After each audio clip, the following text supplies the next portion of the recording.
सिंध में पानी की खोट सबब अंबन की पैदावार मुतासिर थियण जो इम्कान है, जैसे ज़रई माहिरन ऐं आबादकारन अॻवाननि ॻणती ज़ाहिर करे छॾी आहे।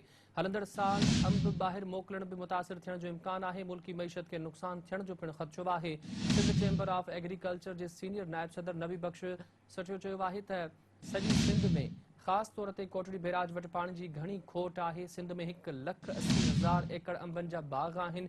संदसि चवणो त अंब की पैदावार में 30 खां 35 सैकड़ो घटिताई अची सघे थी। सिंध चैम्बर ऑफ एग्रीकल्चर के सीनियर नायब सदर नबी बख्श सचो चयो त $200 मिलियन जा सिर्फ़ सिंधड़ी अंब ॿाहिरि वेंदा आहिनि। एक्सपोर्ट घटि थियण सां मुल्क की मईशत के वॾो नुक़सान थींदो। तफ़सील मालूम कंदासीं। हैदराबाद में Sindh TV news reporter Feroz Babar सां टेलीलाइन ते मौजूद आहे। फेरोज़ ॿुधाइजो त सिंध में पानी की खोट सबब अंबन जी जेका काश्त है या जेका फसल है उनके भी नुक़सान पहुतो है ऐं मुल्की मईशत के इन सां वॾो असर पवंदा। छा चवणु आहे माहिरनि जो? जी बिल्कुल, सिंध में पानी की खोट सबब अंबन की पैदावार मुतासिर थियण जो इम्कान है। ज़रई माहिरन ऐं आबादकार अॻवाननि ॻणती ज़ाहिर करे छॾी आहे। हंधि साल अंबन की एक्सपोर्ट भी जेका उहा मुतासिर थियण जो इम्कान है।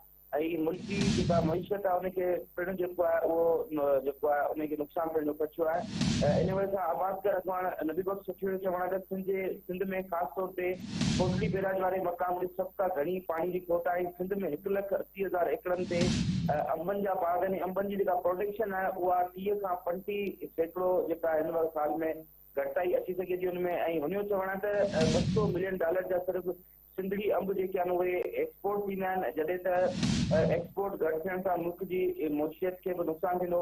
आबादकार अॻवाननि मुतालबो कयो आहे त सिंध में जेको आहे पानी जी खोट ख़तमु करे ऐं अंबनि जो जेको फसल आहे या अंबनि जो जेको मिसाल जेका एक्सपोर्ट आहे उनखे नुक़सान थियण खां बचायो वञे। जी फेरोज़, महिरबानी तफ़सील ॾिना।